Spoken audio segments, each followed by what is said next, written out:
Sa harap ng isang napakalaking gusali, tumingala sina Gon at Killua sa tanawin ng Heaven's Arena, isang lugar kung saan ang pinakamahuhusay na mandirigma ay nagsasama upang lumaban para sa yaman, kasikatan, at lakas.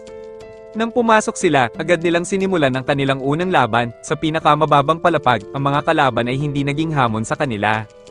Sa kalagitnaan ng kanilang panalo, napansin nila ang isang batang mandirigma na nagngangalang Zushi, isang maliit ngunit disiplinadong manlalaban.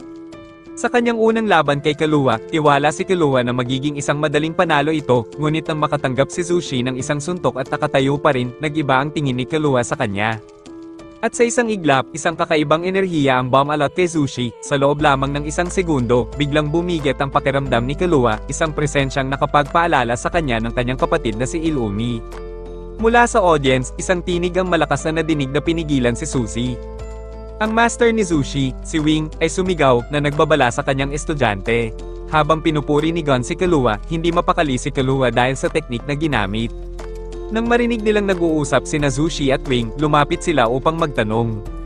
Sa kanilang silid, sinimula ni Wing ipaliwanag kung ano ang Nen at ipinakita ang enerhiyang ginamit ni Zushi. Nang bumalik sila sa arena, sinabi ni Killua kay Gon na nagsisinungaling si Wing sa kanila. Sa kanilang pagsulong, narating nila ang ika-200 palapag ng Heaven's Arena, ngunit bago pa man sila makapasok, isang malakas na enerhiya ang pumihil sa kanila. Isang aura na hindi nakikita ngunit ramdam sa buong paligid ang humaharang sa pasilyo. Habang nakikiramdam sila, lumapit ang isang empleyado, mayroon lamang kayong hanggang hating gabi upang magparehistro. At bago pa nila matanong kung ano ang ibig sabihin nito, isang pamilyar na presensya ang lumitaw mula sa anino. Si Hesuka, ngumiti ito, mapanukso at may halong pangungutya, hindi pa kayo handa. Sinubukan nilang lumusot, ngunit sa isang kisap mata, isang hindi nakikitang puwersa ang tumulak sa kanila. Sa sandaling iyon, alam nilang wala silang laban sa kanya. Bago sila tuluyang mawalan ng pag-asa, dumating si Wing at nag-alok ng isang bagay. Kung gusto ninyong magpatuloy, dapat kayong matutong gumamit ng tunay na Nen. Sa isang tahimik na silid, humarap sina Gon at Killua kay Wing. Sa gabay ni Wing, binuksan niya ang aura nodes ni Gon at Killua na nagbigay daan upang matutunan nila ang ang unang hakbang sa kanilang paglalakbay sa Nen. Matapos ang 2 oras ng matinding pagsasanay, bumalik sina Gon at Killua sa ika-200 palapag. Sa pagkakataong ito, hindi na sila natatakot, sa bawat hakbang nila, ang malakas na Nen barrier na pumihil sa kanila kanina ay hindi na nakapigil ngayon. At sa huling hakbang nila, narinig nila ang isang mahinang pagtawa. Sa kanilang pagpasok, lumapit sa kanila ang 3 mandirigma, Gido, Sadoso, at Rilvelt. Mukhang bago kayo dito, sabi ni Gido. Pasensya na, mga bata, dagdag ni Sadoso, hinihimas ang kanyang kamay na puno ng matutulis na kuko, pero kakailanganin naming subukan kayo. Si Rilvelt, nakasakay sa isang electric wheelchair, ay ngumisi, handa na ba kayong makipaglaban? Tumingin sina Gon at Killua sa isa't isa, at sa isang simpleng tango, nagsimula ang kanilang susunod na pagsubok. Kinabukasan, hinarap ni Gon si Gido, na may 4 na panalo at 1 talo. Sinimula ni Gido ang laban gamit ang kanyang dancing tops, mga lumilipad na trumpo na tila kasing bigat ng maso. Hindi alam ni Gon kung paano iiwasan ang trumpo, kaya patuloy siyang tinatamaan. Nang may tulak siya palabas ng arena, napansin niyang hindi siya sinusundan ng mga trumpo. Dahil dito, naisip niyang ang mga trumpo ay hindi kinokontrol ni Gido sa pamamagitan ng kalooban kundi gumagalaw lang ang mga ito sa isang tiyak na direksyon. Biglang sinabi ni Gon na halika, at ginamit niya ang Zetsu. Nagulat si Wing dahil hindi pa niya itinuturo ang Zetsu kay Gon. Sa pamamagitan ng Zetsu, nagawang iwasan ni Gon ang mga trumpo kahit na nakapikit siya. Ramdam niya ang galaw ng mga ito, kaya patuloy siyang nakalaban. Pinapanood ni Hisoka ang laban ni Gon at nagiging mas sabik na sabik matapos makita ang resulta ng laban niya kay Gido. Si Gon ay nagkaroon ng 3 bali at 12 basag sa kanyang mga tadyang, na mangangailangan ng 4 na buwang paggaling. Galit na galit si Killua at pinagsasabihan siya tungkol sa pagiging pabaya. Dumating si Wing sa silid at sinampal si Gon. Inulit niya ang lahat ng sinabi ni Killua at ipinagbawal si Gon na lumaban sa loob ng 2 buwan. Hindi rin siya pinayagang mag-ensayo o mag-aral ng Nen, nangako si Gon na susundin ito, kaya binigyan siya ni Wing ng Wire of Pledge bilang pangako. Tinanong din ni Wing si Killua kung bakit siya lumalaban. Sinabi ni Killua na gusto niyang kumita ng pera, habang gusto naman ni Gon na mag-ensayo at sa huli ay labanan si Hisoka. Napansin ni Wing na bahagyang nagbago ang kanilang mga plano matapos nilang makilala siya at si Zushi. Makalipas ang ilang sandali, bumalik si Killua sa silid at nakita si Gon na nagme-meditate, kaya sumama siya rito. Samantala, pumunta si Kurapika sa Songi Guild Agency upang maghanap ng trabaho, ngunit agad siyang tinanggihan ng isang ahente. Sinabi sa kanya na matalino siya, ngunit hindi sila kumuha ng mga baguhan. Gayunpaman, sinabi rin ng ahente na si Kurapika ay hindi basta-bastang baguhan. Sinabi nito na hindi pa tapos ang kanyang pagsusulit at tinanong kung may nakikita siyang bagay sa tabi niya. Dahil hindi niya ito makita, pinayuhan siyang bumalik kapag natutunan na niya ito. Sa kanyang pag-uwi, nakasalubong ni Kurapika ang isang hindi kilalang lalaki na ninakaw ang kanyang hunter license, kaya napilitan siyang lumaban. Matapos siyang talunin, nakuha muli ni Kurapika ang kanyang lisensya. Sinabi ng estranghero na tuturuan siya nito ng nen, na tinanggap naman ni Kurapika, kaya siya na ang naging bagong guro niya. Makalipas ang isang buwan, ganap nang gumaling si Gon, na ikinagulat ni Killua dahil dapat ay 4 na buwan bago siya tuluyang gumaling. Ipinakita ni Killua ang 2 tiket para sa laban ni Hisoka, ipinaliwanag niya na, bilang mga mandirigma sa 200th floor, mayroon silang access sa mga reserved seats, na napakapopular sa laban ni Hisoka, ngunit bago pa sila makaalis, pinigilan sila ni Wing, sinabing ang panonood ng laban ay isa ring paraan ng pag-aaral, dahil dito, si Killua na lang ang nanood. Isang oras bago magsimula ang laban, ginamit ni Killua ang kanyang assassination skills upang makapasok sa silid ni Castro. Nakita niya itong nakaupo sa sopa, ngunit bago pa siya makagalaw, bigla na lang nasa tabi niya si Castro. Kahit nagulat, nanatili siyang kalmado at nagsinungaling na nandyan siya para humingi ng autograph. Alam na ni Castro ang totoo, ngunit pinuri niya ang kakayahan ni Killua, sinabing naramdaman na niya ito mula pa nang dumating siya sa palapag na iyon. Nagsimula na ang laban ni Hisoka at Castro. Sinabi ni Castro na sumailalim siya sa matinding pagsasanay upang matalo si Hisoka. Siya ang unang umatake at tinamaan si Hisoka. Habang iniisip ni Hisoka kung ano ang nangyari, napagtanto ni Killua na gumagamit si Castro ng ilusyon. Muling umatake si Castro, naiwasan ni Hisoka ang unang suntok ngunit nataman siya ng pangalawa. Sa tulong ng kanyang bilis, patuloy na inatake ni Castro si Hisoka gamit ang suntok at sipa, hanggang sa napabagsak niya ito. Ang score ay 4-0. Tumayo si Hisoka at nagsimulang suriin ang estilo ng pakikipaglaban ni Castro. Sinabi ni Castro na tatanggalin niya ang kanang braso ni Hisoka gamit ang kanyang pamatay na teknik na Tiger Bite Fist. Sa halip na matakot, ngumiti lang si Hisoka at sinabing ibibigay niya ito ng kusa. Sa isang mabilis na galaw, naputol ni Castro ang kanang braso ni Hisoka, ngunit sa halip na magpanik, natawa lang si Hisoka. Noon niya naunawaan ang sikreto ni Castro na meron siyang doppelganger. Ipinakita ni Castro ang kanyang kakayahan at nagbantang puputulan din ang kaliwang braso, ngunit biglang tinakpan ni Hisoka ang kanyang putol na braso ng tela. Mula rito, lumipad ang mga baraha. Pinapili ni Hisoka si Castro ng isang baraha at pina-memorize ito. Pagkatapos, tinanong niya, ano ang sagot kung gagamitin mo ang formulang ito, 4 times 2 minus 6 tas divided by 2 minus 6. Kinuha ni Hisoka ang isang baraha mula sa kanyang putol na braso at ipinakita ang Ace of Spades, na katumbas ng numerong 1, iniabot niya ito kay Castro bilang souvenir, sinasabing alam na niya mula pa lang sa simula na isa lang ang magiging sagot. Muling sumugod si Castro at naputol ang kaliwang braso ni Hisoka, ngunit sa gulat ng lahat, bumalik ang kanyang kanang braso, sinimulan niyang lumapit kay Castro, na patuloy na umatake gamit ang kanyang doppelganger. Naglabas si Hisoka ng mga baraha at inihagis ito kay Castro, tinamaan ang kaliwang braso nito, sinubukan ni Castro na iwasan ang mga atake, ngunit hindi nagtagal, tinamaan siya sa buong katawan. Nanalo si Hisoka sa laban, na nag-iwan kay Castro na patay.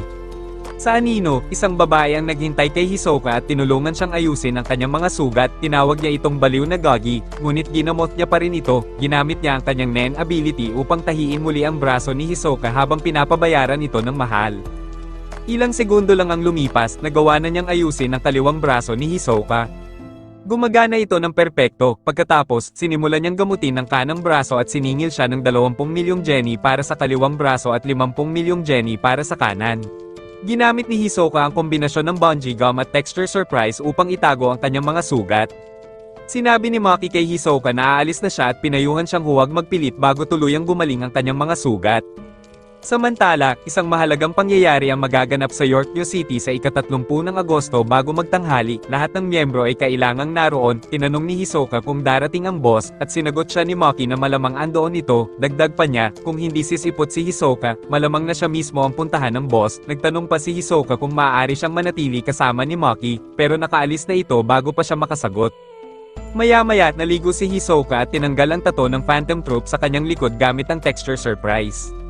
Samantala, sinabi ni Wing kina Gon at Killua na ipagpapatuloy na nila ang kanilang pagsasanay kasama si Zushi.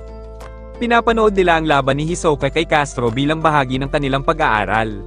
Sinabi ni Wing kay Gon na tingnan ang aura ni Hisoka sa laban gamit ang Gyu, dagdag pa niya, mayroon na lang 28 araw si Gon para magparehistro sa isa pang laban, habang 27 araw naman para kay Killua, nakatakdang lumaban si Gon sa ika-10 ng Hunyo, at si Killua naman sa ika-9 ng Hunyo, hanggang doon, kailangan nilang masterin ang paggamit ng Gyu.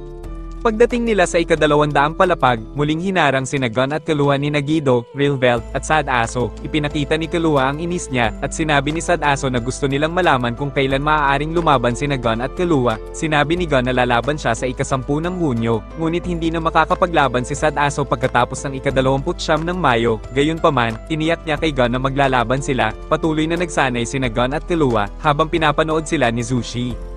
Matapos ang pagsasanay, umalis si Zushi ngunit sinundan siya ni Sad Aso. Ginamit ni Sad Aso ang kanyang nen para pigilan ang paggalaw ni Zushi. Dumating si Killua at pumayag na maging kalaban nila. Sinabi niya na ipapanalo niya ang laban para sa kanilang lahat pero hindi makakalaban si Gon. Sumang-ayon ang grupo at itinakda ang laban sa ika-29 ng Mayo. Ibinigay ni Sad Aso si Zushi pabalik kay Killua. Samantala, kinausap ni Gido si Gon tungkol sa nangyari kay Zushi.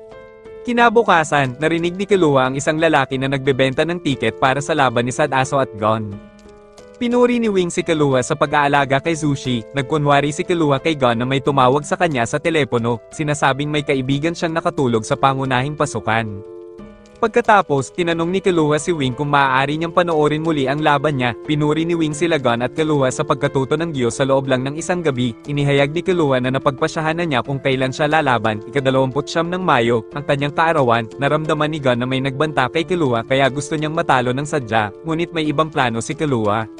Sa kanyang silid, masayang-masaya si Sad Aso, iniisip na makakakuha siya ng 6 na sunod na panalo laban kay Killua at magiging floor master siya. Biglang pumasok si Killua sa silid niya at tinakot siya. Sinabi niyang kung gagalaw si Sad Aso, gagamit ng nen, o kahit gumawa ng tunog ay mamamatay siya. Pinanumpa ni Killua si Sad Aso na hindi na siya muling magpapakita sa kanila. Ilang sandali pa, nanalo si Killua sa laban sa pamamagitan ng withdrawal. Tinawagan ni Sad Aso si Real Belt at sinabi nitong si Killua ay isang taong nabubuhay sa madilim na mundo. Alam niyang malaki ang agwat ng lakas nila kaya nagdesisyon siyang umatras kaysa mamatay. Hindi natakot si Real Belt, ngunit laking gulat niya nang biglang lumitaw si Killua sa kanilang silid. Sinabi ni Killua na dapat nilang sundin ang mga patakaran. Dahil sa takot, dahil dito, pumayag sina Real Belt at Gido na lumaban ng patas. Dumating ang araw ng laban, ginamit ni Gon ang lumang pamingwit ng kanyang ama bilang sandata, na pinayagan naman ni Wing. Sa arena, unang umatake si Gon, ngunit bago pa siya makalapit, pinaikot ni Gido ang sarili niyang parang trumpo. Sinunod naman niya ang dancing tops na umatake kay Gon, ngunit na-block lang ito ni Gon. Napulbos ni Gon ang mga trumpo, na ikinagulat ni Gido dahil lumakas ang nen ni Gon. Sinubukan ni Gon ang susunod niyang atake gamit ang kanyang pamingwit, ngunit tila walang epekto ito kay Gido. Pagkatapos ng sunod-sunod na atake, hinatak ni Gon ang isang bato mula sa ring gamit ang kanyang pamingwit at pinukpok ito kay Gido. Bumagsak si Gido, at sinundan ito ni Gon ng isang suntok na bumasag sa gitnang binti ni Gido. Matapos niyang talunin si Gido, binalaan niya itong huwag nang gagalawin si Zushi muli. Matapos ang laban ni Gon, hinarap naman ni Killua si Real Belt. Tiwalang-tiwala si Real Belt sa laban, tumalon si Killua ng mataas at mabilis. Habang iniisip ni Real Belt na nawala si Killua, bigla itong lumitaw sa likuran niya at sinubukang suntukin siya, pero naiwasan ito ni Real Belt gamit ang Aura Burst. Tumawa lang si Killua, iniisip na masyado siyang mataas tumalon.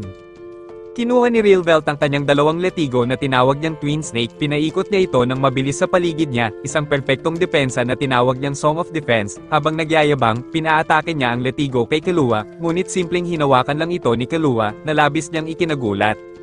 Mabilis na lumipat si Real Belt sa Thunder Snake na kayang manguryente ng sinumang humawak nito. Nagsimula siyang tumawa at magyabang ulit pero bigla siyang itinapon ni Killua sa ere. Sinabi ni Killua na hindi siya tinatabla ng kuryente dahil bahagi ito ng kanyang pagsasanay at pagpapahirap noong bata pa siya. Nagsimulang magmakaawa si Real Belt na saluin siya ni Killua, na sinang-ayunan naman niya. Nahulog si Real Belt sa mga bisig ni Killua, ngunit dahil hawak pa rin niya ang Twin Snake, siya mismo ang nakuryente at natalo. Makaraan ng ilang araw, hinarap naman ni Gon si Real Belt. Sa pagkakataong ito, hindi na niya dinala ang kanyang pamingwit. Sinimula ni Real Belt ang laban gamit ang Song of Defense, pero bigla siyang bumunot ng bato gamit ang kanyang kamay at ipinalo ito kay Real Belt, ngunit naiwasan ito ni Real Belt. Hinabol siya ni Gon at hinawakan ng parehong braso niya, dahilan upang mahulog ang letigo nito. Kinuha ni Gon ang letigo at itinapat sa leeg ni Real Belt. Nagpanggap siyang bubuhayin ng Thunder Snake at sa sobrang takot, nawala ng malay si Real Belt. Sa huli, idineklara si Gon bilang panalo. Habang naghihintay sa gilid, agad binati ni Hisoka si Gon sa pagkapanalo niya sa 200th floor, sa halip na agad siyang hominin, hinayaan ni Hisoka na si Gon mismo ang magpasya kung kailan sila maghaharap sa laban. Sinabi ni Wing na oras na upang ipakita kung ano ang nagawa ni Zushi sa pagsasanay kasama si Killua. Ginamit niya ang isang baso ng alak na puno ng tubig na may dahon sa ibabaw upang ipakita ang water divination gamit ang kanyang aura sa paligid ng baso. Ibinunyag niya na siya ay isang enhancer sa pamamagitan ng pagpaparami ng tubig sa baso, si Gon ay isang enhancer, si Zushi ay isang manipulator, at si Killua ay isang transmuter. Matapos ang pagsasanay, bumalik ang tatlo upang makita ang kanilang pag-unlad. Ang tubig ni Killua ay may lasa ng honey, si Zushi ay nahihirapan pa rin, at si Gon naman ay lumikha ng napakaraming tubig, na labis na ikinagulat at ikinatakot ni Wing. Matapos ito, matagumpay na naipasa ni Killua at Gon ang huling hunter test. Gon laban kay Hisoka. Nang magsimula ang laban ni Hisoka at Gon, naging malaking usapan ito, na puno ang lugar ng mga manonood. Sinimulan ni Gon ang laban sa sunod-sunod na pag-atake, ngunit madalas din siyang natatamaan, kaya't ang score ay naging 1-0 pabor kay Hisoka. Naisip ni Gon ang isang plano at tinulad niya ang kanyang ginawa sa nakaraang laban. Inangat niya ang bahagi ng sahig ng arena at sinuntok ito, na nagdulot ng alon ng mga debris na tumama kay Hisoka. Sa kaguluhan, nagawa niyang bigyan ng isang malakas na suntok sa mukha si Hisoka, na nagbigay sa kanya ng 2 puntos at natupad ang pangarap niyang tamaan ito sa mukha. Matapos iyon, kalmadong lumapit si Hisoka kay Gon, at ganoon din si Gon sa kanya. Sa puntong ito, ibinalik ni Gon kay Hisoka ang kanyang number 44 tag mula sa Hunter exam, na tila isang simbolo ng pagsasara ng kanilang naunang tunggalian. Ngunit seryosong umatake si Hisoka, napakahirap para kay Gon na umiwas, at hindi nagtagal, nakapunto si Hisoka ng isang kritikal na suntok. Dahil dito, napilitang umatras si Gon, at naging 3-2 ang score pabor kay Hisoka. Sinubukan ni Gon na mag-isip ng estratehiya, ngunit nagsimulang mainip si Hisoka. Gusto niyang umatake si Gon, ngunit tumanggi ito. Doon niya isiniwalat na inilagay niya ang kanyang bungee gum sa pisngi ni Gon. Bigla niyang hinayla si Gon papalapit at binigyan ito ng isang napakalakas na suntok, dahilan upang maging 6-2 ang score pabor sa kanya. Hindi natuwa ang mga manonood sa desisyong ito at nagsimulang mag-ingay. Ipinaliwanag ni Hisoka kung kailan niya ikinabat ang bungee gum, at dito napagtanto ni Gon na hindi niya ito basta matanggal. Sa puntong ito, tila natuwa si Hisoka sa laban, at hinayaan niyang ulit-ulitin ni Gon ang pagsuntok sa kanya. Matapos iyon, ginamit ni Hisoka ang bungee gum upang hilahin si Gon at muling suntukin ito. Sinubukan ni Gon na harangan ng pangalawang suntok, at nagbigay ang judge ng 2 puntos kay Gon, habang si Hisoka naman ay nakakuha ng 3 puntos para sa isang knockdown. Ngunit tumutol si Gon dahil hindi naman siya bumagsak. Habang nag-aaway sila tungkol dito, biglang tumama sa mukha ni Gon ang isang tipak ng bato mula sa arena, dahilan upang matalo siya sa laban. Doon niya napagtanto na sinamantala ni Hisoka ang kanyang pagtatalo upang idikit ang bungee gum sa bato. Matapos ang laban, natuwa si Hisoka sa lakas na ipinakita ni Gon, samantalang si Gon ay nabigo ngunit napagtanto niyang balang araw, kaya na niyang talunin si Hisoka. Aminado ang judge na siya ay pabor kay Hisoka dahil natatakot siyang baka mamatay si Gon sa laban. Ang pagbalik sa Whale Island, nagpaalam sina Gon at Killua kay Wing at Zushi, at nagtungo sa Whale Island. Pagdating sa bahay, ipinakilala ni Gon si Killua kay Mito. Kumain sila ng masarap na hapunan kasama ang lola ni Gon. Ipinakita rin ni Gon ang kanyang bagong hunter license kay Mito, na muntik nang masira ito. Kinabukasan, ipinakita ni Gon kay Killua ang paligid ng isla. Sa gabi, dinalhan sila ni Mito ng pagkain. Doon, inamin ni Killua na naiinggit siya kay Gon dahil mayroon itong malinaw na layunin sa buhay, samantalang siya ay walang direksyon at ayaw niyang sundan ang yapak ng kanyang pamilya bilang isang assassin. Napangiti si Gon at sinabing maaari siyang sumama sa kanyang paglalakbay. Sumang-ayon si Killua, at naging layunin niya na alamin kung ano ang nais niyang gawin sa buhay. Tinanong ni Killua si Gon tungkol sa kanyang ina, ngunit sinabi ni Gon na hindi niya kailanman tinanong si Mito tungkol dito dahil itinuring na niya itong kanyang tunay na ina.